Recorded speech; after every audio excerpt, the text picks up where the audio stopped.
To our Heart Sutra teachings. Today we're going to jump into, again, the meat of this very important sutra, specifically speaking about this form is emptiness, emptiness is form thing.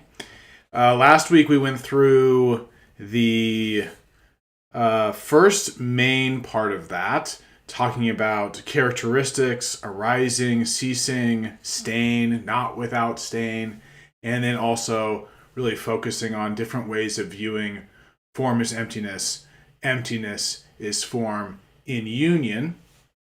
And then this week, what we're going to be going through is how that also expands in a way into all of these different categories that our minds already think so much about. All these things we sort of take for granted throughout our lives. We think are there all the times. And it shows us the emptiness that imbues those areas, and then how those areas are also in union, both they appear, but also in union with emptiness.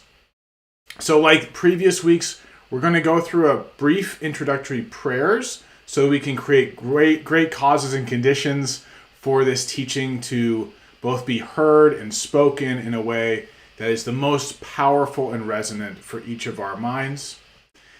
And then we'll get right into the teachings. So I'm not going to talk too much about the prayers. If you're new, welcome. We talk a little bit about that at the beginning of the teachings, and I talk about how to view that in a way that works for you, even if you're not from a traditionally Buddhist background. Okay, so let us do refuge, and then we're going to develop bodhicitta, great compassion, and then supplicate our lineages. So first, refuge. I take refuge in the Buddha, I take refuge in the Dharma, I take refuge in the Sangha, I take refuge in the Buddha, I take refuge in the Dharma, I take refuge in the Sangha, I take refuge in the Buddha, I take refuge in the Dharma, I take refuge in the Sangha. And now, bodhicitta, great compassion, intent to liberate ourselves and all sentient beings. May all mother sentient beings, limitless as space, have happiness and the causes of happiness. May they be free from suffering and the causes of suffering. May they never be separated from the happiness that is free from sorrow. May they rest in equanimity, free from attachment and aversion. May all mother sentient beings, limitless as space, have happiness and the causes of happiness. May they be free from suffering and the causes of suffering. May they never be separated from the happiness that is free from sorrow. May they rest in equanimity, free from attachment and aversion. May all mother sentient beings, limitless as space, have happiness and the causes of happiness. May they be free from suffering and the causes of suffering. May they never be separated from the happiness that is free from sorrow. May they rest in equanimity, free from attachment and aversion. Now we're going to supplicate our Nyingma lineage. Hung, on the northwest border of the country Odiana, on the pollen heart of a lotus flower, the marvelous supreme accomplishment has been attained. You are renowned as a lotus born, surrounded by a retinue of many dakinis. Following you to be like you, I beseech you to come and bless me and us. Guru Padma Siddhi Hung. And now, our Drikun Kagyu. I beseech the great Vajradhara, Talopa, Naropa, Marpa, Milarepa, Dharma Lord Gampopa, Pakma Drupa, and Lord Drakumpa, at the feet of the root guru who possesses the three ways of kindness, and all the root gurus and spiritual masters of the lineage, the Yidams and Dharma protectors, may your marvelous blessings permeate my mind and our minds. And now, for a special connection between us and the teacher, Lama, care for me. Lama, care for me. Oh, Lama, care for me. Lama, care for us. Lama, care for us. Oh, Lama, care for us. Okay, wonderful. I feel like we are now ready to begin these teachings this week. Welcome again. So excited to be here with you. So to reiterate where we are in the Heart Sutra, the short version, which can be found on garchen.net in the Blue Prayer Book. It looks like this, and it's very short. We've already gone through the title, as well as the first paragraph, second paragraph, and half of the third paragraph, now talking about emptiness as form and form as emptiness. So what we're going to do, again, similar to previous sessions, is I'm going to read the chunk that we're going through. Because it's so connected to last week's, I'm going to read the entirety of this paragraph again to put us into that right context. And again, before we get started, we really want to be generating a ultimately compassionate motivation. We've already done our prayers, but to send out as much compassion as we possibly can. This teaching is something that requires great compassion. It was a discovery, a realization that was shared directly to Shariputra from the Buddha Avalokiteshvara, the great Buddha of compassion. So the causal relationship between great compassion and this realization is very direct. And we, by creating this great compassion, generating this great compassion within our hearts and mind streams, we create the possibility of realizing this in a very expansive way, not just a way that is limited to our own bodies, our own very limited experiences as a human being on this earth. So to have greater expansive awareness, to be that expansive, not only benefits us and benefits others, but it's actually the true wisdom, the true experience of the Buddha. It is this ultimate realization, this ultimate liberation that we are working here to introduce as well as accomplish through our practices, each one of us. So I'm going to read this again, and then we will go through the second half of it that we didn't do last week. Noble Avalokiteshvara, the Bodhisattva Mahasattva, said to Venerable Shariputra, O Shariputra, a son of noble family or daughter of noble family, who wishes to practice the profound Prajñāpāramitā should see in this way. They see the 5 skandhas to be empty of nature. Form is emptiness, emptiness also is form. Emptiness is no other than form, form is no other than emptiness. In the same way, feeling, discrimination, formation, and consciousness are emptiness. Thus, Shariputra, all phenomena are emptiness, without characteristics, without arising, without ceasing, without stain, not without stain, without decrease, and without increase. Therefore, Shariputra, in emptiness there is no form, no feeling, no discrimination, no formation, no consciousness, no eye, no ear, no nose, no tongue, no body, no mind, no form, no sound, no smell, no taste, no tangible object, no phenomenon, no I dhatu, up to no mind dhatu, no dhatu of phenomena, no mental consciousness dhatu, no ignorance, no termination of ignorance, up to no aging and death, and no termination of aging and death, no suffering, no origin, no cessation, no path, no wisdom, no attainment, and no non-attainment. Okay. So last week we talked about a few different ways to approach emptiness, as well as the union of form and emptiness. One important thing that I'm not exactly sure if I mentioned or not, but it's very important now, is that another way to approach emptiness is by letting go. And this is a very popular, I would say almost trope in the Buddhist world. Let go. I feel like you have that on bumper stickers everywhere. It's so popular. Letting go. But really, in this context, letting go comes from a very direct wisdom of the inherent ineffability of appearances. And the ineffability of these appearances comes down to the fact that we conceptualize them or stamp them with various types of meanings and discriminations, characteristics, borders, all types of things. And in so doing, rather than us experiencing the stream of direct experience, we limit and fixate to various perceptions of reality around us. And some of the ways that we've talked about last week of getting to know how these perceptions of permanence and fixation are not exactly true. Some of the ways that we've done that in the past, in last week's session and previously, are looking at impermanence, recognizing that the phenomena around us, everything around us is impermanent, and so impermanent actually that even grasping to it or even experiencing it, it's gone.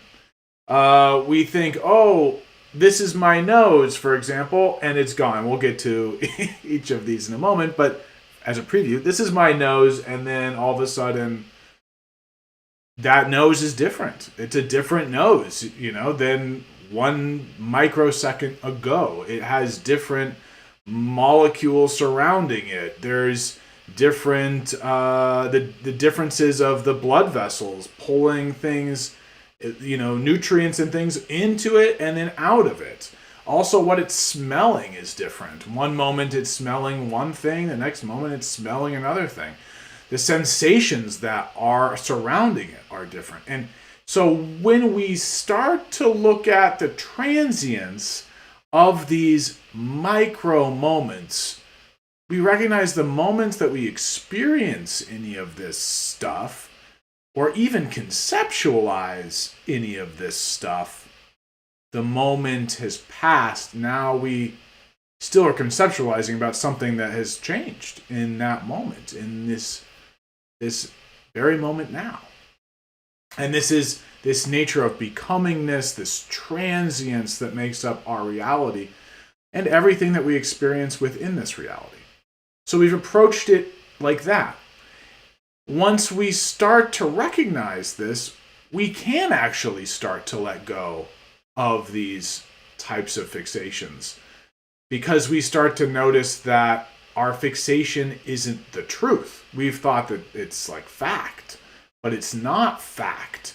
What we're fixating to, our perceptions that we're fixating to, for example, that this nose is going to last forever or it's going to be useful, is false. Also, and because of that, I can let go of these types of fixations. I can let go of some of these also emotional fixations that we have, possessive fixations that we have, especially to our bodies. We have so much possessive fixations. But when we start to recognize that these phenomena, that my experience of even my body and all of its bodiness changes instantly, moment to moment. And so in this way, we can start to let go. And when we let go, there is, in that release, a relaxation of our mental lens from focusing on these certain areas that we fixate to and have habits of fixating to. And now, as we relax more and more and more, we start to widen our breadth of lens. Our lens suddenly becomes sensitive to things beyond ourselves, and wider in its ability to pick up more information rather than just the cloud of fixations that we have lived with for so long. That experience of expansiveness, and then going into the heart stuff that I was just talking about a few minutes ago, which is that compassion mixed together, this letting go mixed together with great compassion, widens out this lens, into a place where we can start to really experience the empty wider, letting go, all let go all the time experience of phenomena itself. And so that's one element that we've touched on. But now in this section, we're going to go through specifically these types of fixations and start to undermine the areas that, or like the factual basis that we believe is true about it. And in so doing, it will enable us to, again, relax into this union experience of form is emptiness, emptiness is form, where there isn't any boundary or characteristic, as we've talked about, discrimination between self and other, between me and my perception, between my mind and the world. And as those types of boundaries start to break away, this unity message of emptiness and form being the experience, emptiness being this letting go-ness, this empty awareness aspect, suddenly begins to be experienced more and more in a way that is directly insightful in one's own mind and life, where the experience of this living that we're doing all the time will actually become one imbued with deeper understanding, and in that understanding, liberation from the painful elements of existence like old age, sickness, death, pain, body pain, things not going well, and all of those types of things that we so oftentimes experience in our lives and fixate to because it means something to all of these different categories of existence. So we're going to go through these and start to, again, erode this. And as we do that, keep this mind of compassion, sending out this recognition that this isn't just you and me right here that have this reality, this emptiness is form is emptiness paradigm. It's everyone's paradigm. And if everyone recognized this, everyone would feel lighter, more relaxed, more at ease, and would take a lot of things a lot less seriously. And that would imbue a certain amount of peacefulness in the world. So by having that kind of heart feeling, we can also expand our minds further ourselves, and then also begin to realize just the extent, the powerful extent of this teaching. And I'm talking about this teaching, not necessarily my own teaching, but, if everything's one and the same, we'll, and with the lineage blessings, we hope that it will be one and the same. So, we're going to start with, therefore, Shariputra, in emptiness there is no form, no feeling, no discrimination, no formation, no consciousness, no eye, no ear, no nose, no tongue, no body, no mind, no form, no sound, no smell, no taste, no tangible, no phenomenon, no I dot to, no mind dot to, and dot dot dot. I mean, it's one really long run-on sentence. So let's start with the first part. Okay. Again, this is the Buddha of Compassion speaking to Shariputra. In emptiness, there is no form. We just said form is emptiness, but now we're saying that in emptiness, there is no form. What does that mean? Well, form. What's a form? Well, let's see. I was using this prop last week. I'll use this again. This thing, right? This is a yoga block, I guess.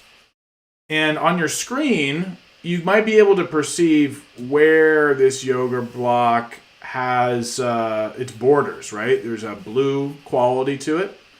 And then there's, my hand, and I can put my hand behind it, all that kind of stuff. this Buddha block, or I'm sorry, this yoga block, well, I guess it's a Buddha block now, because we're talking about it in that context. Okay, but this yoga block is something that we humans have called a yoga block. And that's interesting. And it seems to have a border, I think scientists could, take a chunk out of it, tell me what it's made out of. It seems to be made of some sort of foam. There's a molecular description of that. However, even during this conversation, this Buddha block, or this yoga block, I keep on doing that, this yoga block has shifted both its location, right, and its quality. It's when we first started talking about it, we were talking about a yoga block that was existent, I don't know, some 30, 40 seconds ago. Well, that yoga block 30 or 40 seconds ago is not this yoga block now. This is a different yoga block. And actually, it's changing every moment. The molecular composition is decaying slightly every moment. There's pieces of it sloughing off, right? If I was to try to take a microscope to this, we'd see like little blue particles flying around, little dust things. Also, it's collecting dust from my fingers. I'm sure there's little skin particles that are imbuing into it. All of that means that this form, this is what I would call an example of a form. Everything that we conceptualize with our sight is a form. We say, oh, this is me. I'm this body here. And then there's, all of that, what we call a human body. And there's anatomy of that piece of a human body, of a male human body. Well, similarly, that thing is always changing. And there is no border, actually, between me and this yoga block. If I push into it, there's part of me. We're actually connected, right? You might think, oh, you're not really connected. You can release it. Yes, I can release it. But I'm actually not connected to myself either. If we were to inspect all of these molecular bonds and things like that, we would find that there's only space between them. Even atomically, it's just space that bonds us together. And that's actually the same space that separates us, which means that everything is closer to one big body than it is separate individual forms. And as we're starting to do that, we can see, if you wrap a big circle around the entire universe and say, okay, that's one form, you start to get into all sorts of issues there, because again, it's transient. Also, there's the thing I talked about last week, so I haven't brought up this week yet, which is this is all just happening in your mind. So it's the perception of the form. So this is blue to you and me, right? If we were going to go get some sort of other type of creature, though, that didn't see in the same way, that had more range to their eyes, or possibly a snake with, their sensory input that's going in through their tongue, or, maybe the sonar kind of stuff that bats have. This doesn't look blue to them, right? It looks like something else. And so you recognize that this form, quote unquote form, that we all know this is a form. This is a yoga block. But we also see that it's totally empty, because in the context of the reality of it being a dreamlike, it's just occurring within our minds. It's not occurring anywhere else but our minds. All of our perceptions are happening within our minds. Also, in addition to that, it's transient. And it's borderless. We can't find a border even, if we do a lot of digging into it. There's not really a border between all of these types of things. And so when we recognize that, we start to experience this relaxation, right?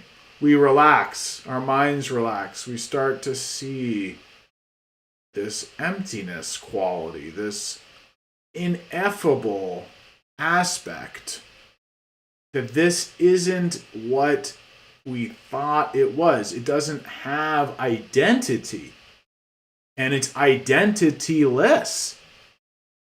Even momentarily, it's changing. So it's not even the identity that we thought it just was. Additionally, even if we see it in all of its yoga block glory, we don't actually see it even for what it is. It's diluted or perceived by our brainstem, my eyes, and if I was to have another animal here that had a different type of perception, they would see something different. So we see suddenly that all of this starts to break down.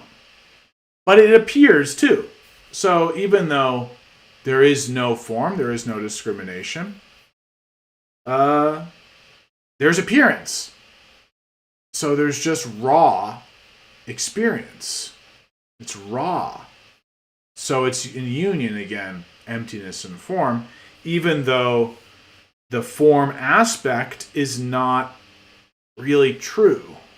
We still conceive, to put it like that. We still conceive. We still put forms on things. So, but it's actually empty as well. So all phenomena are empty, are emptiness without characteristics. And we've started to say that, without characteristics, or characteristics in emptiness, in this transient aspect. Now, this is what we want to really point to. In this relaxed mind that is wide and sees, oh yes, this all is not really the case. It's more like space than how it appears. It's a dream that's happening in my mind. There's no characteristics to that, to emptiness, to that vast space-like emptiness. There's no characteristics to that. All phenomena show up in it, but there's no characteristics to that. There's no discrimination. Actually, I jumped around a little bit there, but that's really the same. There's no discrimination. There's no difference between this and that. We can't find a border to that. There's no feeling. Now, this is interesting. There's no feeling.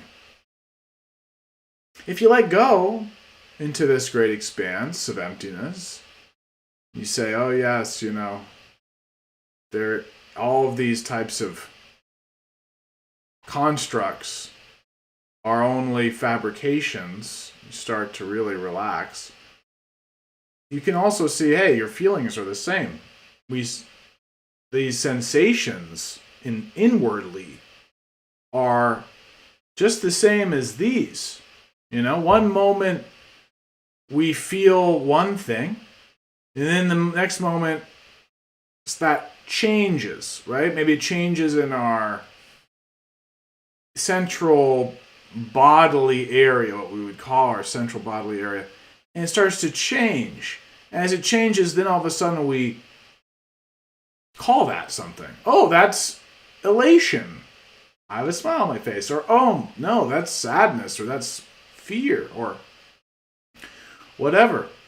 Those are our words. Those are human concepts for very subtle changes that are unfolding within this body, and then we are pointing at them and saying that's what it is. However, if again we see that there are no borders between this moment and the last moment, there's no borders between my own body or where I'm experiencing that. So if that's, for example, a tension that's materially based, or if it's just a thought or feeling like a mental mirage, if you will, that's happening again within this sort of mental sphere that doesn't have any substance. There's no substantive aspect to that. We're just showing it to have that based on a fixation, based on saying, oh, that's fear. I got afraid, or I am afraid, or I am nervous, or I'm anxious. We're just describing that as a feeling. And I'm talking about internal feelings, but similarly, like feelings in this way as well. One moment I'm feeling this finger, my pinky finger, then I'm going to my ring finger and I'm going, up the chain. And that's changing every moment. Now, in its empty quality, it doesn't actually feel, it doesn't have a feeling because it's so transient that the feeling that I'm perceiving is empty. It's like an echo, actually. The moment I'm feeling it, it's gone. It's not there anymore. It's changed. And because of that, I'm always chasing after a past echo of something that's no longer there. That's the empty quality. So there's no feeling in that. There's no feeling at all. Similarly, let's make sure I don't jump around again. No discrimination. And that we've talked about that already. There's, in the no characteristics, the borders, there's no discrimination. There's also no, there's no borders. So how could there be a discrimination between one thing and another thing? There can't be. They're connected by only space. They're imbued by space. There is, and also they're instantly changing. So whatever that they are, I'm just seeing, it's like a mirage. Even it's all happening within my mind. And so again, if I let go of that and I just relax my gaze, I won't see discrimination. It'll just be like pure information going into the mind without that information being grasped to. It's the grasping, the fixation that's creating the discrimination. I'm saying, oh, that person's mad or that person's sad by the expression on their face. And then they immediately after, are they mad or are they sad? I could never tell that. I can't even tell that about myself because I'm just stamping a discrimination of my reality on top of a very pure stream of consciousness. Now, the best one is the next one's there's no consciousness. Now, this one's very difficult, actually. No consciousness. So I invite you here to relax as best you can, again, with this loving mind nature, going out to all the beings, all the various people. If you relax right now,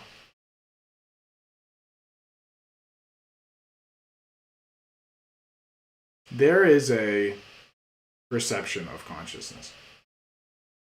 It's a perception of my own consciousness. I'm Chris. You're you.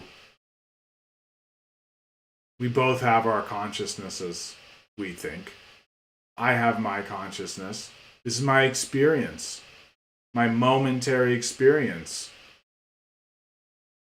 But I can't say anything about that momentary experience, consciousness, that's going to continue and that it has even happened in the past or even that's happening now. Because the moment just that's happened 1 second ago is gone. The moment that's in the future has come and gone or is never coming. I can't even say anything about my present experience. It's in itself, I can't. It's not conscious because it's not stable. It's so transient, it's gone. It's so dreamlike, it's gone. And so it's empty. I can say it's empty. But I can't actually say in that emptiness, in that actual state of things, which is transient, happening in a dreamlike way within just my own mind.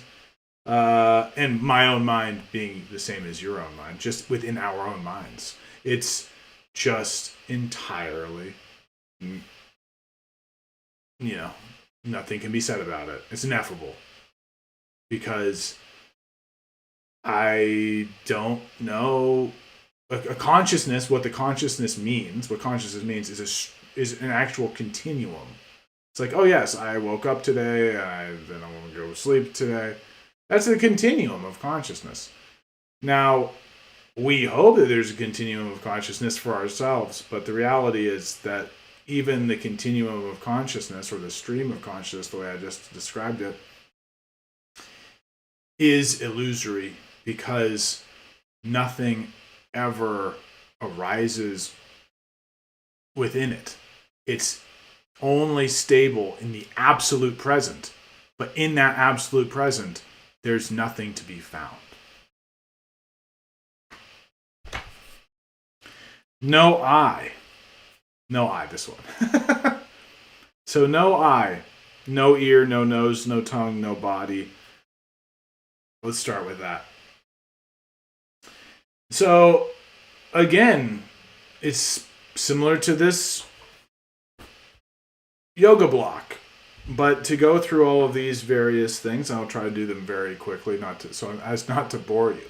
But ear, nose, tongue, mouth, all these different pieces of our body, we create that intricate understanding of difference and distinction between all of these different pieces of our bodies.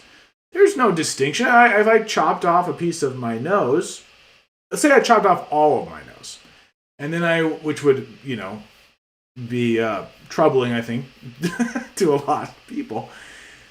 And I said, okay, did I chop off my whole nose or a part of my nose? And I had my nose here, and there was just a hole here. I could go to a bunch of different people and have different scientists and people inspect and get a million different answers. Oh no, there's still a tiny bit here, molecularly, that's still your nose. The divide, the cutoff between your nose and the rest of your face is like this place. And you could have another scientist say, no, it's this one. There's no way to see where the nose and the face connect. That place is not solid. There's no distinction. Furthermore, there's no distinction between every creature that's ever existed. There's no distinction that you could find between them either. There's no place that is the firm divide other than just a construct, a concept. So something that we just made up, more or less. That we said, oh, this is the nose. We're just calling that the nose. And we're just calling that the ear. And we're just calling that, the eye, right? Even the eye, which we were like, well, the eye is the eyeball. Well, then you have all the veins associated to it. You have part of your brain, and it's all connected. So which part is the eye? Which part is not the eye? It's impossible to find where the eye begins and the eye ends, where the nose begins, the nose ends, where the ears begin and the ears end. Furthermore, it's all transient. Furthermore, it's all happening within a mind. Just a mind that has no basis. That is just every moment is experiencing echoes.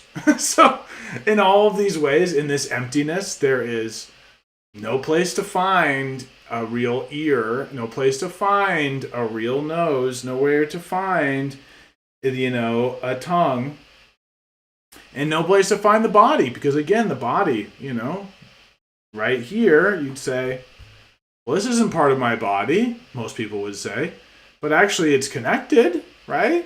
And all the other parts of my body that are connected, or a lot of them, like my ear, it's just connected for longer, or my hair, this is a part of my body, my hair is part of my body, but if I get a haircut, which I hope to do soon, it's no longer part of my body. But this, I'm attaching to it now, But if I let go of it, it's not part of my body. So it's just an arbitrary, in a lot of ways, these are just constructs. They're all just mental constructs that we've done on top of our experience. So there's no body. There's no mind. Now, what does that mean? We've been talking a lot about this, your mind, my mind. This is happening within our mind.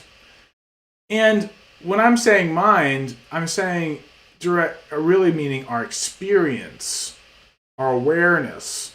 It's happening within our awareness, our minds. But mind as a separate thing, mind as separate than awareness, mind that is separate than this, mind that is separate from appearances. Is that a thing? No.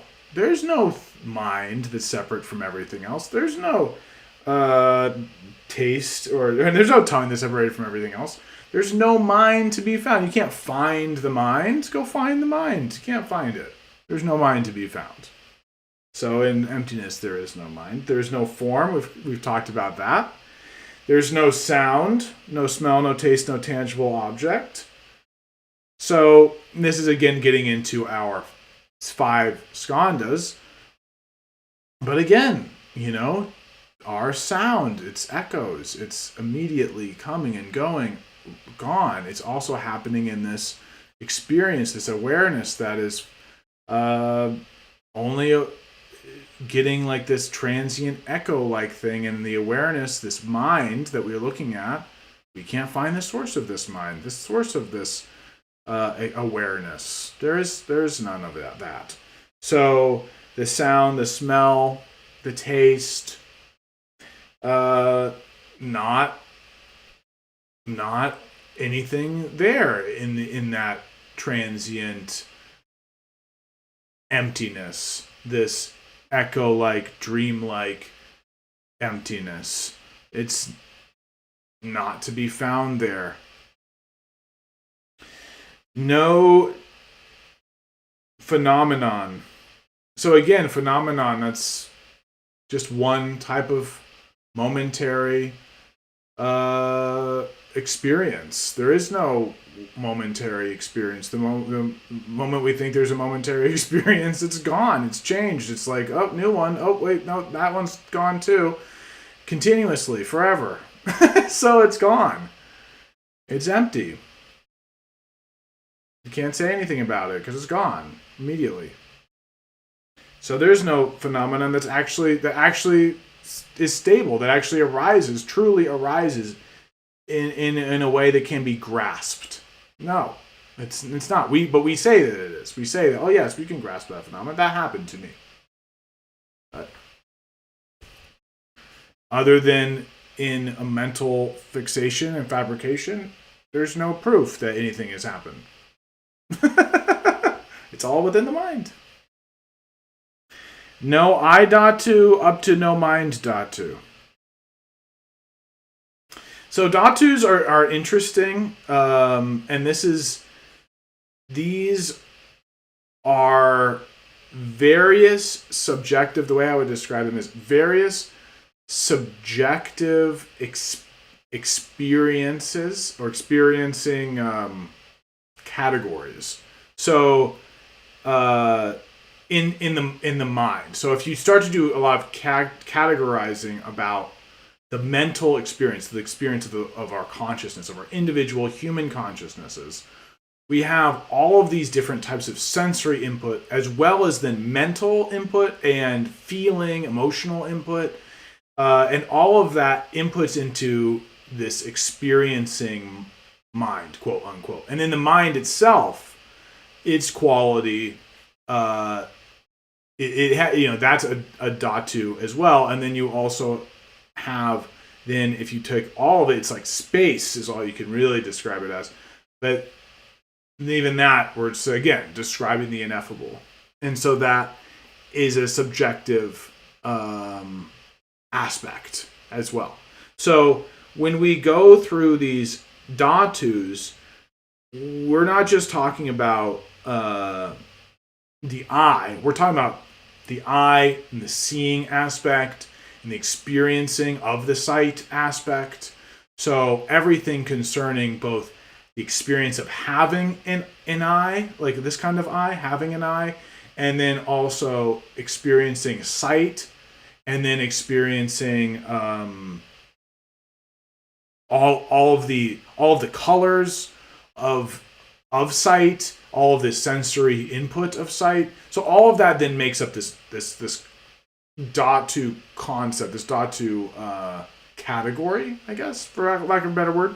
So all of that, everything that you could say about sight, about the eye, about what you have a relationship personally with your eye, either one of your eyes, both of your eyes, and the sight that it provides, all of that does not exist in emptiness, because it is just a fabrication that is based on, again, this experience of categorization.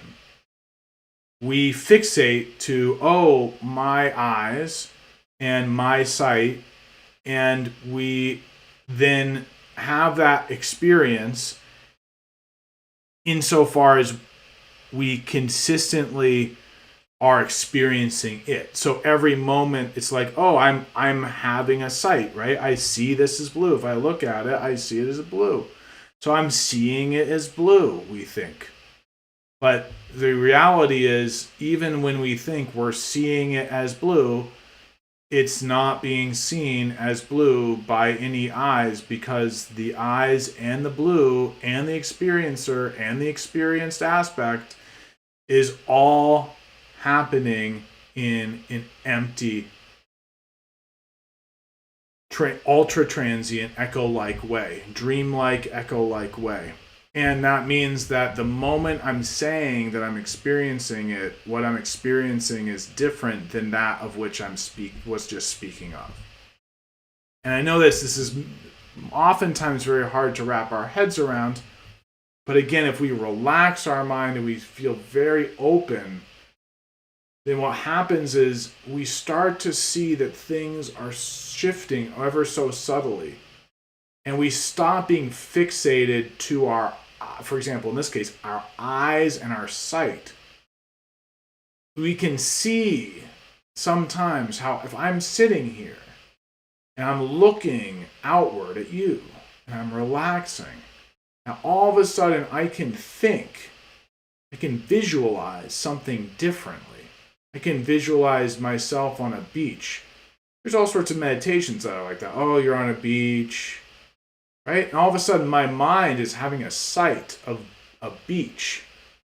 But I'm here with you. So what's that sight of me on the beach that my mind is creating?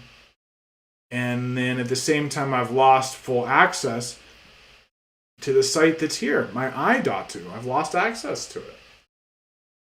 And start to see that this is empty, that there's no reality in it at all. It's extremely transient, and then also can be mentally blocked, actually, very quickly by visualization, by daydreaming, by real dreaming, and instantly be gone. And so again, we see that it is unborn, but also not just transient, but prone to dissolve. It is actually dissolved and then just appears occasionally. And in its appearance, its true nature is that of dissolution. Its true nature is already dissolved. Because what we're actually picking up when we're experiencing is like an echo of something of a moment that's dissolved. Even a daydream is like that. So quickly, no eye dhatu up to no mind dhatu. So again, they're going through all of the dhatus of our experience. So that's all the same for our tactile, our internal feeling organs, or the way that we feel. All of our experiences with our various organs So all those sensations that are specific to those things, like our heartbeat and all of that, sound, taste, smell, all of that, all of this has that same aspect of emptiness, where it appears in a mind, but again, transiently, without foundation, and we can see that it does not have foundation because we can immediately change it, and it's changeable. It's always changing. So there's never a point of stability to any of that. And in that way, even also the categorization of some of these things is also illusory.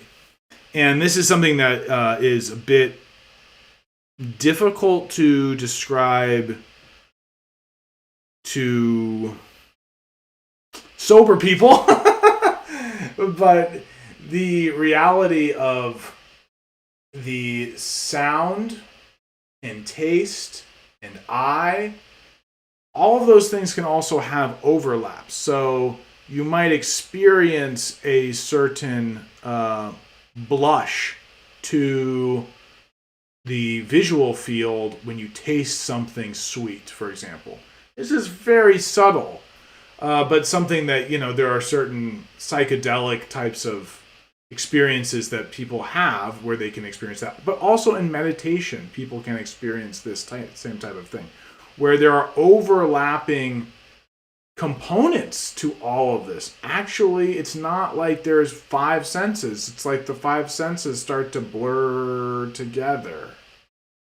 That's also something that can show the emptiness, this fact that there's no stability of any of these types of inputs, as well as also the sensory, the sensing organ either. So the eye, we think, oh yeah, the eye is the master of the visual field, but you can dream and you can have visions that are entirely different in colors that you maybe have never seen. So, and similarly for sound and for touch and etc. etc. So we can really start to see that it's not all these deterministic links that we have in our minds that we believe so strongly have always been between our mundane human form and our senses. Actually all are broken down in their true nature. And so that's what we're doing. That's what we're seeing here. So it goes all the way up to the mind dhatu. So even the mind, where this is all being perceived from, which we think, oh, this is my mind. Oh yeah, this is all being perceived in my mind. But when you're really relaxed, where is your mind to be found? Is there really any mind to be found? So is this all happening within your own mind, or is it all happening within someone else's mind? You can't make that. We can't discern that. So it's all, again, all of our understandings of our experience start to break down in this emptiness. No dhatu of phenomena. So yeah, even the objects of the experience itself, we thought, oh yes, this is all separate things because it's like the objects of my perception, In this case, I'm looking at a camera. I could look at this. We could look at this again. That phenomenon, but also all of the phenomenal universe, our Milky Way galaxy, our planet Earth, all of it. It appears, but all we have to do is close our eyes and go to sleep, and we're no longer on this planet. We're in some other dreamlike place. So we know that this is not stable, and that all of the phenomena that appears to us isn't stable. either, and is empty of nature. So no mental consciousness, Dhatu. We've gone over that as well. But that really means all of this experience. No ignorance. No termination of ignorance. So here we are talking about all these things we're ignorant of, right? We think of, we've been like, this is a yoga block, but now we've been saying, oh no, it's just emptiness. It's all just emptiness.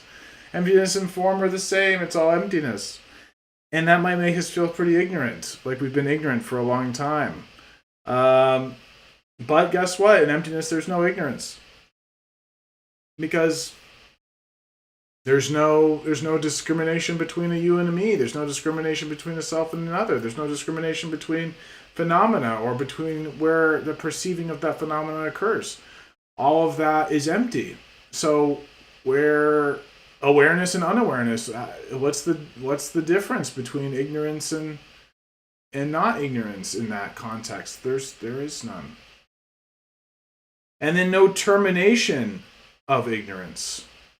Well, there's no ignorance, but also at the same time, because we certainly do not know, we certainly do not know anything but the echoes that we see. There's no termination.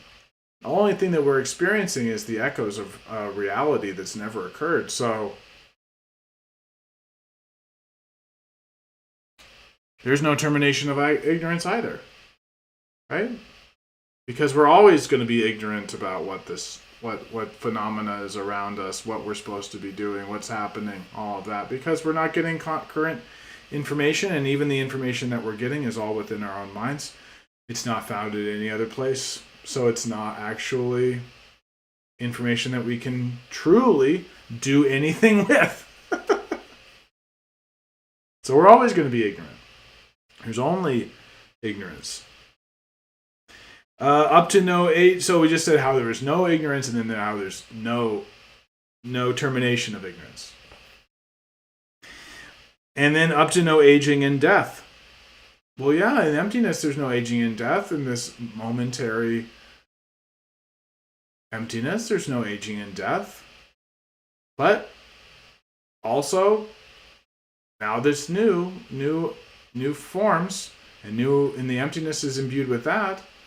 But aging and death is not terminating. There is no termination of it. It's not like emptiness means that the next moment doesn't unfold. No, the next moment unfolds. So aging and death appear. Yeah. Despite in this moment of emptiness now, there is no aging and death. There's never an aging and death to be found. Yet the next moment unfolds. So there's no termination of aging and death. Emptiness doesn't somehow just terminate aging and death. So there's no suffering. Not in emptiness. Because again, the suffering is just another discrimination.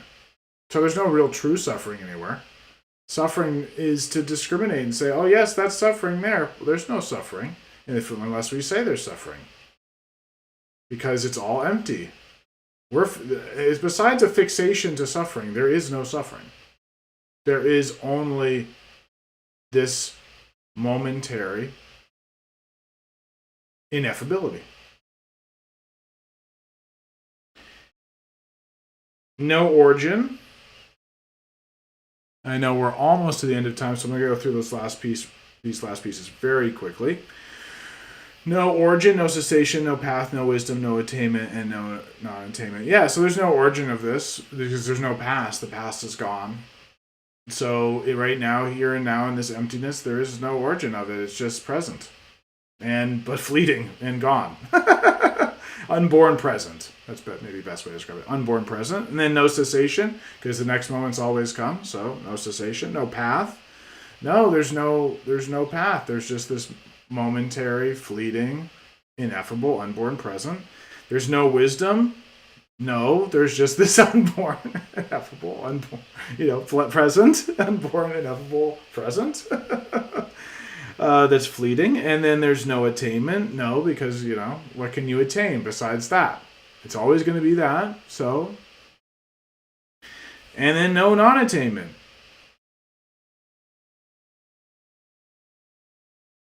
Because you've attained that. If you've attained this, you've attained everything. So what else is there to attain? So there's no true attainment besides recognizing this. That is the attainment. But because that doesn't mean anything, you can't really call it an attainment per se, but it is also not anything you can call it a non-attainment either, because it just is. It just is this unborn, ineffable, transient present. Okay, we did it. We made it. And I know that that's a lot of heady stuff. The way to practice with this teaching is to relax. After you feel like your mind's about to explode, sometime this next week before the next teaching, go out somewhere quiet, somewhere with very little distractions, and with an open heart that wishes that all beings in the world would be liberated. Just rest. Just rest, and in your restful mind, just look. For me, one of my favorite places to do this is a tree where there's a subtle breeze going through. You can go to the ocean if the ocean's near you, or a lake, or a place where there's a breeze or something, and watch the changing of it all. For me, watching breeze go through leaves, the sounds of that, you can really have a recognition of how incredibly transient it is. And then once you start to have that experience, you start to really relax, ask, where is my mind? Where's the border of my mind? Where's my mind located in this scene? The scene of you and whatever you're with, and this amongness of yourself and the world, of this phenomena. Where is the boundary of the mind? And then where's the mind? As you rest in that, just maintain a very gentle awareness that sees that there are no borders, that sees that there are no places of stability. However, even though there's no place for stability, there is somehow in the unborn quality, the momentary unborn experience,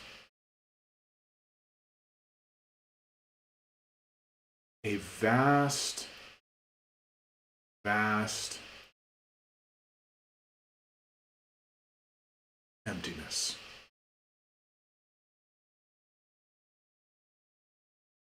I invite you to explore that on your own. We're going to do a brief dedication, and then I will let you all go back to your daily lives. And before I end with the dedication, I just want to say thank you so much for joining today and bearing with us during all of this precious subject. It is so virtuous. So let us rejoice in the tremendous amount of virtue there is in looking at this, because this is looking into the heart of reality, and it has very, very great power, and at the same time it's just the way things are. So in that way, not really a lot of power either. Okay. By this merit, may all attain perfect awakening, rising above all forces of negativity, going beyond the ocean of samsara. May we find the liberation in the turbulent waves of birth, old age, sickness, and death. Thank you so much. Until next week, we will go through what this means for bodhisattvas and how this abiding in this emptiness, in this form as emptiness union, is really the true purpose of the bodhisattvas. Or the true experience, I suppose. Either way. Purpose, experience. Until next time, please be well. Much love to you from the very heart of the universe.